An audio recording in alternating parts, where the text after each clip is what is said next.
Welcome, people of the World Wide Web. So it is Cypher Sigma here. It is midweek, and as usual, it has been a fortnight since the last episode, so 14 days, and it is another back to the playlist. So we have this, and we have a lot of online stuff as well. I will do my best to go over it first. So the first things first, this isn't a movie. This is more of a TV series. Yes. And this is Taskmaster. So a little bit different, kind of reality TV, not reality TV, but it's kind of based on new stuff. Me and my wife are big fans of Taskmaster, or we were in the beginning. And the last series before this one, we couldn't really get into, but this series, the cast seemed like it could be fun. I'm trying to think. Jason, not Zemeckis. The guy who's in Brooklyn Nine-Nine and The Good Place and stuff, he was in it from America, the first kind of American to be on the show. And it's actually he helped the cast, really brought it alive for this series, and we actually really enjoyed it. So something a little bit different. It's not kind of your traditional TV series and movie, but that is kind of the first thing. We finished the in between the series episode 10, so that is all now watched, and then we really enjoyed it. We look forward to the next one. It's always the cast that kind of makes this. So I'll go next one first. So next one, because with TV series we've been struggling, obviously Taskmaster was kind of our weekly thing to watch. We've been looking into like ITV and stuff like this. This is where Suspicion came from. So I found one that I'd heard. So it is Code of Silence. So this is a young woman getting quite famous. She is hearing impaired or deaf as far as it is.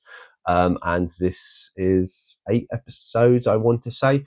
Essentially, she works in a cafeteria at a police station. One day, she is called up to the higher offices, where essentially they are monitoring some criminals or potential criminals. They're trying to find out what the activity they are going on. She's brought in because she's deaf. She's very good at lip reading, and when she watches the videos, she manages to decipher some of what they're saying. Because she's quite helpful and stuff, and because obviously she works in a cafeteria, they kind of keep her on their books as minimum wage. And she starts working for them on a regular occasion. This evolves into her actually kind of putting herself undercover into the area of where these criminals work, and she kind of befriends one of them, and it's kind of how this spirals. It's very much, she has a lot of personal issues and stuff going on. She obviously, being a person with what is classed as a disability, she is now being placed in an environment where she's seen for the first time, and she likes it, and this kind of spurs her on and maybe puts her into some dangerous circumstances. But it's really good. And when we were watching it, obviously it was confirmed there is a season 2, so we look forward to where that takes you. Me and my wife have been very keen to learn sign language and stuff like this, so we know a little bit, so it's always quite fun. I think it's, and what I go to is very her mum is completely deaf, and they sign between them, so it's quite interesting to see that and try and understand that a little bit. But I also think it's a very good concept of, you take somebody that has what is seen as a disability but is used in a completely different way and a benefit. But there is that. So that is the first 2 online stuff. There was only one more series that I've managed to finish. So we will hold on this. So first we then go to the movies. So this was a surprise gift from AJ. He had offered this to me. I said I'm trying to cut down on it because I'm was doing my culling. He threw it in there anyway, and this is the U571. So it has quite a few famous films. Has quite a few famous actors. Matthew McConaughey being one of them. As John Bon Jovi gets shot off the pier of a submarine, and essentially this is based around World War II. My history is not that great. And you had the Enigma machines. So the Germans were basically sending messages using their machines, and the Allied forces or the Americans couldn't figure out what was being communicated, and this led to a lot of them sinking a lot of subs. This team go out in a very old sub, find one of these submarines because the German ship has been damaged. Some of them speak German, and they pretend to be the recovery people. kill a lot of people, kill more or less the Germans, get on the boat and get the machine. As they're going to get it off, they are attacked by another German boat or submarine. They then get onto the submarine that's broken, try to fix it, and basically try to get away and recover. They are successful. They are one of several boats, and this is kind of left in memory to them. And it was quite an interesting story. I do like stories that are based on real life, and you get to learn a little bit more about stuff that goes on. I didn't watch any of the bonus stuff that's on ASA. It's a good one. Whether I'd revisit or not for a long time, probably I don't know. But good. I really enjoyed the watch, and good to see all the famous people and stuff like this. And yeah, so I will definitely keep that in the collection. So thank you, AJ, for forcing me to watch that. It didn't force me. So you will see a recurring theme. So AJ's been pumping out a lot of videos, been upgrading a lot of stuff, and it's kind of some stuff sparks interest in me. And one of the things he has been doing is the American Pie movies. So luckily enough, he upgraded all his to 4K and stuff like this. I only had them on DVD. I luckily found somebody a car boot recently. I hope that video should have been out now. It was on the other channel because it featured toys. But on that, for £1.20, I managed to get the first 4 American Pie movies on Blu-ray. And me and my wife are watching these at the weekend. So this is American Pie 1. So I did enjoy it. I did still find it funny, very teen angst. It's a bit, makes you feel a little old when you realise how much time has passed.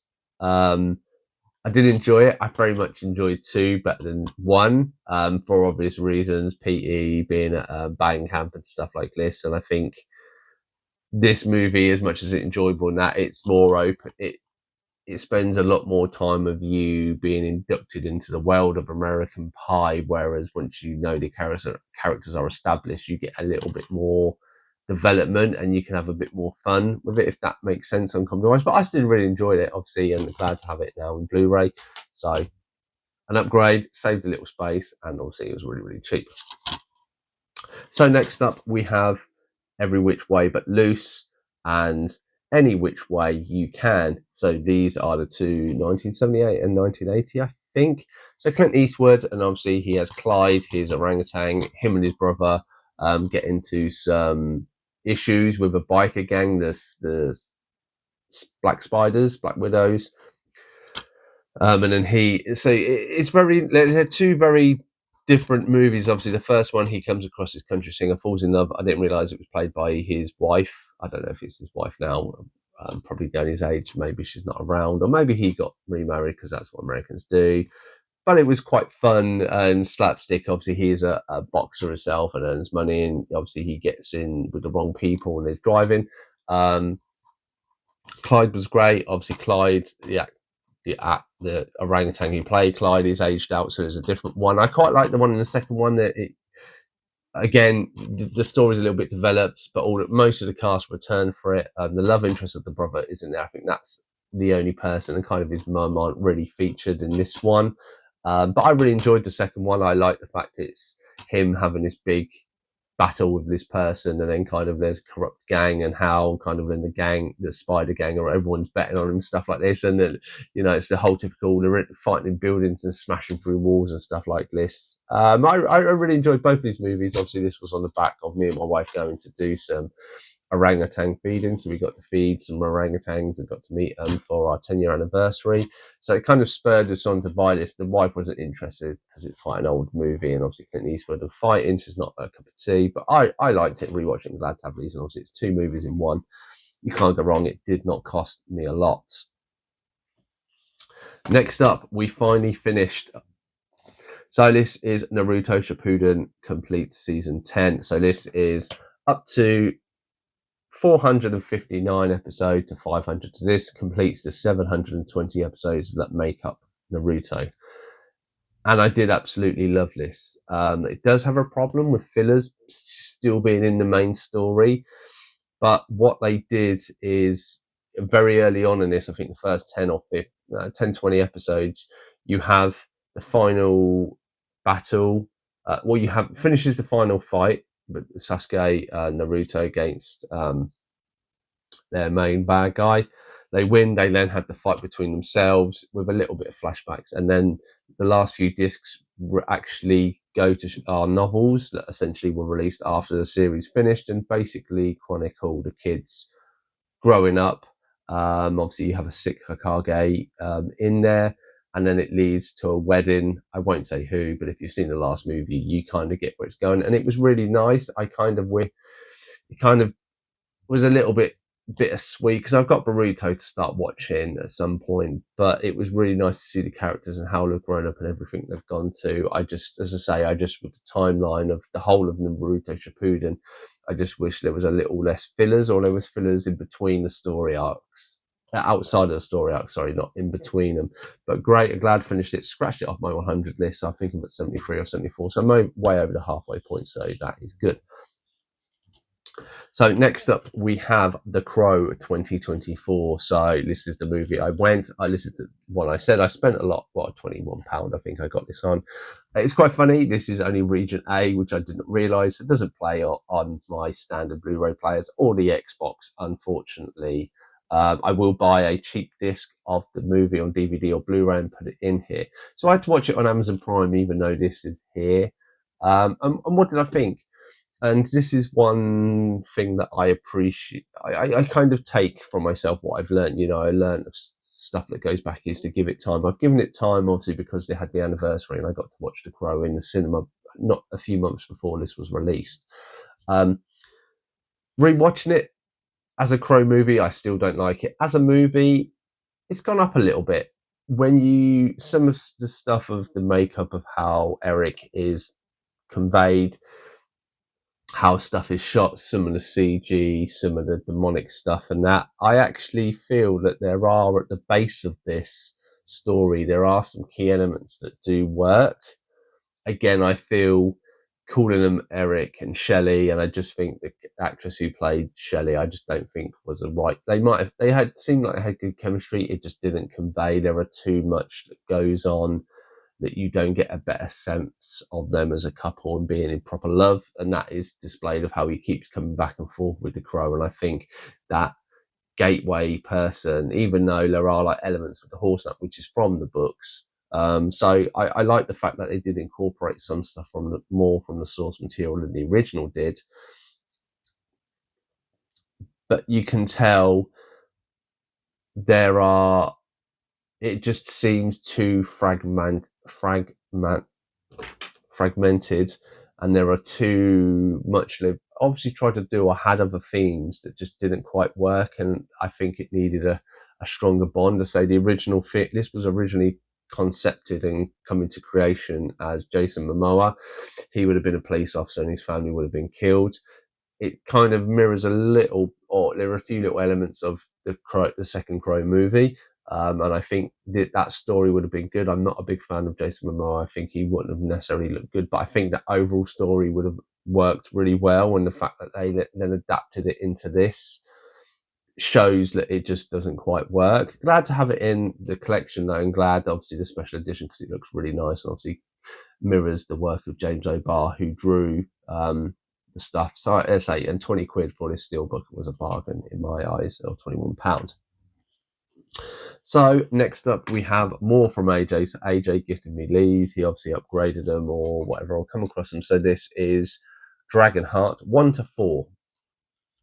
So it's going to take a bit. So Dragonheart I'd seen recently, so I didn't really need to watch it. And I did enjoy it. Sean Connery being the voice of Drago was great, and I like their story. It is very much a creature of its time. And then you go to number 2, so Dragonheart, New Beginning. This is Christopher Masterson. This is probably, out of all 5, I find the worst one. So this story is kind of him being kind of a page boy, wanting to become a knight, being kind of picked on. And then during and then there being this story that this comet's going to come and the dragon's there, and they're like, dragons haven't been around, but there is actually one hiding in the basement. He finds it, he befriends it, and then they kind of become friends, leading, and then there's a priest kind of order. And this does actually set up more of what is continued in the story arc. So it does that very well, that it builds that foundation. The characters and how they're portrayed, apart from like the villain stuff, and in the villain's a dragon. Yeah, I say it's all right. The CG is quite bad, but it is a creature of its time. But I say outside of the movie, it is like a TV movie, and it does build on something that I have to give it its credit for there. Um,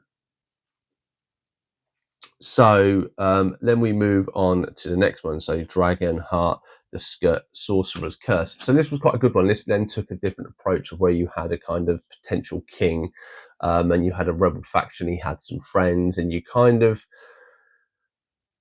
rather than just taking it a person and a dragon, you had more of more characters to work with, and you had like evil kind of Vikings that they had to fight and stuff. And this was quite good. It was more people, so it added more layers to this movie. And this is what I really enjoyed. This one, this is when I started to go, actually, this looks like promising. I've got two more after this. And then as you build on that movie and stuff, I did really enjoy it from beginning to end. Obviously, these movies then started to more feel like the world of Xena and Hercules and stuff, and this is what I think then started to appeal to me. And then we go on to number 4, which is Battle for Nightfire. This is probably my favorite out of the lot of them. This is good. This is where essentially it's 50 years. So, spoiling number 3, they become king and queen. They rule. 50 years later, they died. The queen gives birth to 2 children. They have scales on them. The daughter has scales on her face. The lad has scales on his body. The lad is very, very strong, like Hercules-esque, and he kind of earns money and kind of gets in with this kind of government-y type person. The woman finds out she can do fire, and then she is kind of shown because it looks like she kills their dad.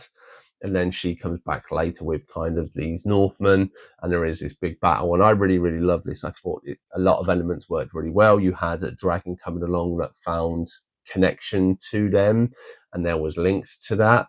And I think it just worked really well. I said it very much, again, it's a creature of its time, but it very much honed back to a lot of it basically honed back to those days of Hercules and stuff and that time, and having the powers and stuff like this worked really well. The elements, and the dragon was quite fun. And then it takes us to the 5th one. So this is Vengeance, which tells it in itself. It's this young lad. He lives on a farm. His parents are basically mutilated and killed by these 4 kind of rebels. They go off north, south, east, and west, and he is left to kind of fend for himself. In between this movie, he takes his cows and what is left to go to this marketplace to try and find what money he has, to try and find somebody to basically go on a quest with him to kill him. This is where he finds a person, a kind of rogue, kind of assassin who wants to help him. Seems quite nice. And then he comes across this dragon, the first female dragon that we are introduced to in this world. And essentially, he kind of befriends the dragon. There is links to the dragon. I'm not kept away from the dragon heart and who has the heart or who is connected and isn't connected, because I don't want to ruin too much of this besides what I've already done. And essentially, will the lad find vengeance, as the title said, and will he get one? And I do like the fact this is a embossed cover as well. So this was really nice, really good. I really enjoyed 1. Watched 2, and was a bit like, oh, this is not great if this is how it is, because I have, there are movies like this. But 2, 3, and 4 I really enjoyed. As I say, 4 I would say is close to my favourite, outside the original, maybe even better than the original, just because of its more character development and stuff. But that is that. So next up, as we said, we have American Pie 2. So this is obviously Jim and Nadia kind of getting back together, and then summer camp. Very formulaic, like the first one. They had a few elements in there, but so much more funnier. As I say, it's laid the world out. There are a lot of stuff with the lesbians being in the house next by, or they're not lesbians, Jim going to band camp and all the, the funny like stories and stuff that come back to them. And just, all around, I really, really enjoyed this. Obviously, Sean William Scott, a bigger role when he obviously shines quite well for it, and all the characters. Really enjoyed this. Obviously, have 3 and 4 to watch it. We haven't watched them yet, or the wedding and the reunion. But yeah, so I really enjoyed it. Really great that it was really cheap. So next one. So it's free, but it's one. So if anybody, you would have followed the culling of the collection. Oh, I don't use, or like the case is broke. That needs to. So we have the 3 out of 4 movies, which I did not realise there were 4 movies for Futurama. This was a potential of culling, because I haven't really felt like I've been connected to the series, even though I always remember the one about Fry's dog. So I got these out to watch it, and I watched the first one.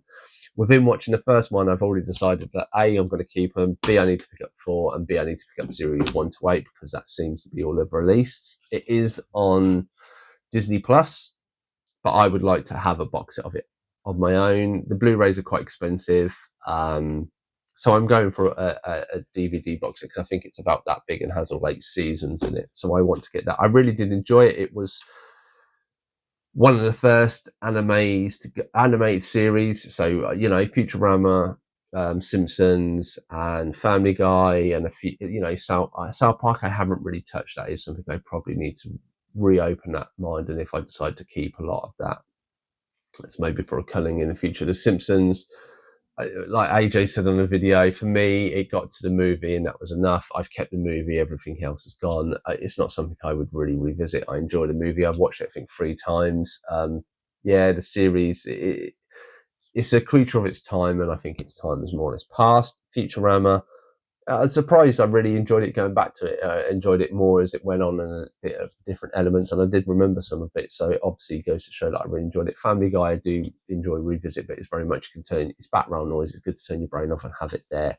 So yeah, so I've only watched one because this is the gap between season 4 and 5. So because I'm buying a whole box set, I thought there's no point watching all these 3 and then watching season 1 to 4 because it will ruin stuff. So that is that. So yeah, so I think 29 I had out of my culling, 3 are going back into it. But who knows? Who knows what the other ones are like? So next we go to another series. So this is Halo Season 1. So this is based off the computer game. They bring a lot of elements to it. The first season is 9 episodes. It looked great. I liked what they did. It very much starts the series and ends the series with good Spartan fighting. There are a lot of other elements and other characters that they bring in to flesh out as well, besides Cortana. It's interesting where the season goes from when you start to when you finish it / into season 2. And I did enjoy it. It just, for me, and I know it got cancelled after 2, and this is probably part of the reason why, it's because of that gapness of the Spartans. And if you're used to the games, it's a lot of fighting, a little bit of story, fighting. And this is so much more a bit of fighting, loads of story, a little bit of fighting, loads of story, a little bit. And I think that turning of the kind of formulaic thing that has always been Halo within the games and all the fans, that's what they would experience. People who love TV may have come along and really enjoyed it, but I just don't think there was enough there. Once the fans probably didn't like it or some. But I really enjoyed the first series. It's very good to get of where the Spartans come from and stuff like this. So I actually, I quite thoroughly enjoyed season 1. Obviously 2 episodes into season 2. So, and hopefully there's some sort of ending to season 2, but who knows? So next up we go to the final online series that I watched, and this is Renegade Now. So this is on Disney Plus. So this is starring Nick Mohammed as the kind of main person, and essentially this is Nell, or Nelly as she doesn't like being called. She's in the kind of Musketeer era. I can't remember what that's called, so apologies. She is a little bit down on her luck, and when she comes across this stage being threatened, just as she is about to be shot and threatened, or as she's been threatened and then about to be shot, you see this glow shoots into her, and then she magically kind of knows martial arts and she's super strong. This leads her to then go back to her home, to her dad, and you meet her sisters and stuff because she's basically left to get married. She left that person, then and this is her kind of returning home. In between her returning home and her dad kind of accepting her, dad is killed. The local people are kicked out of kicked out of or she's kicked out of the pub with her sisters and that, as she goes to contest this to the local kind of head of their department. The son is not very happy, and he's kind of coerced into killing his dad and blaming her. And then she is on the run, and that is kind of how the story sets up, of her trying to then kind of reclaim stuff. There are magic involved, and you find that light is Nick Mohammed. He is called Billy. He's a little like fairy, and essentially he's been put here in this place to protect Nell. He can only intervene when she is threatened. He does not know, and then you kind of have her journey of understanding why she, or what possibly he is there for, and why it's to help her. And I really enjoyed it. It was quite comical and stuff. There's a lot of British actors that pop up here and there everywhere. There's kind of a demonic side of things. But yeah, it didn't get the traction it needed on Disney Plus, and unfortunately it was cancelled after season 1. So if you like it, if you like the look of the trailer, I'd definitely recommend to watch season 1, but that's where it is. So then we go to the last 2 movies. So again, we have another culling or potential culling one. Was this Help 'Em a Fish? Seemed quite, I can't remember it. It'd been a long time ago, so I thought watch it. I didn't realise it was from a foreign animation studio with English dubbing, like Alan Rickman. And to be honest, it is really beautiful. It has that Don Bluth style of animation. So like he did, why can't I think of any Don? Secret of the Nymph, The Land Before Time, and a lot of other movies like this. And it actually works really well. The music is quite poppy in places and really enjoy it. Some of the songs aren't the greatest, but yeah, it's essentially they come across this scientist, they get turned into fish, they've got 48 hours to find their way back, and then there are the journey. And it was really, really nice, a really wholesome family movie, a really solid family movie with some of the animation. The little girl where she takes the potion and gets this really trippy kind of weird reality that she turns into a starfish. So well done. There are a lot of animation bits, and because this is kind of a lost art, this adds even more weight for me to keep this. So again, that's 4 out of 29 that I'm actually keeping. I know, what am I doing? There are a lot more that I think I won't, but you have to do what you have to do. I think very much so, this whole culling thing, I think when I rewatch a lot of stuff, I think there's going to be a time that if I rewatch something and I don't really like it, and I've seen it a few times, I think I might just put that in a to coal pile, rather than do the big videos that I have done, even though they seem to do quite well. Who knows? And then we had the last one, so I picked this up from my payday pickups, and it's The Relevant Worlds, a fairly new anime movie. If I find when it was done, 2023, so only 2 years old. Very, very interesting. Great concept. It's more CG anime, so I find some of that bland. Some of the designs get better as we go on, but I think using that, it does miss elements. But it's quite essentially, it's in World War II.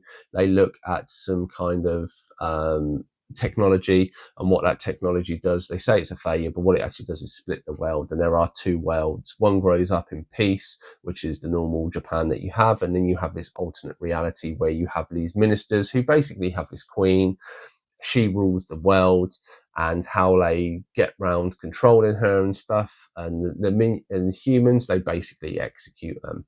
But what happens is, if you die in the alternate reality, you die in the real world, and the real world have started to notice there are these epidemics of people are just dropping down dead. Mainly this young lad and kind of his love interests. It's revolved around, and then you realise that these 2 are prominent characters in the alternate reality, and the alternate reality versions come over first to eliminate the queen because they believe she's responsible, and then it takes a twist. And then it was really good. I say it was really good up until the end, and there was a final twist, and I thought it didn't need it. Well, it did need it to make it a happy story, but it didn't need it. All in all, it could have made it a lot more calmer. But I did enjoy it for the most. It was only £5. I'm glad to have this in the collection, and that is it. So that is everything I've watched over the past 2 weeks. So quite a lot. Obviously, the Futurama, there's 2 I haven't watched, but they will go back in the pile. Is there anything there you agree, disagree on? Let me know your thoughts and feelings in the comments below. Hope you're having a great week wherever you are, and I shall definitely see you in the next one.